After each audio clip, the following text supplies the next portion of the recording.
রাত 2টা বেজে 10 মিনিট। ঘুম আসছিল না, তারপরে একটা বই হাতে নিয়ে বই পড়ছিলাম। বইটির নাম অন্যমনস্ক। আর অন্যমনস্ক থেকে একটা গল্প পড়ছিলাম, নিখোঁজ বিজ্ঞপ্তি। তো নিখোঁজ বিজ্ঞপ্তি পড়তে পড়তে পড়া শেষ করে তারপর খিদে লেগে যায়। আর খিদে লাগার পরে হঠাৎ চিন্তা করলাম যে কি করা যায়।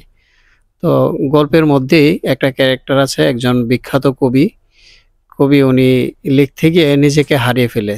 নিজেকে হারিয়ে ফেলার কারণে আর লিখতে পারতেছে না। তার জন্য উনি একটা নিখোঁজ বিজ্ঞপ্তি দেন যে নিজেকে খুঁজে পাওয়ার জন্য। সেই নিখোঁজ বিজ্ঞপ্তি দেখে আরেকজন লোক আসে এবং একটা সন্ধান দেয়। এক দরবেশ আছে যিনি নিখোঁজ মানুষকে খোঁজ করে দিতে পারে।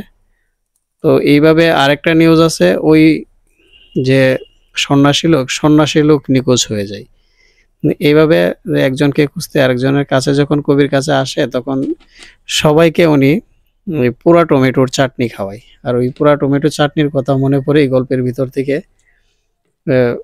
তো চিন্তা করলাম যে পোড়া টমেটোর চাটনিটাই করা যায়, যেহেতু খিদে পেয়ে গেছে।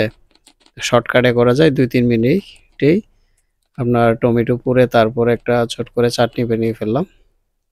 তো আশা করি নিজের করা রান্না তো নিজের কাছে ভালোই লাগে।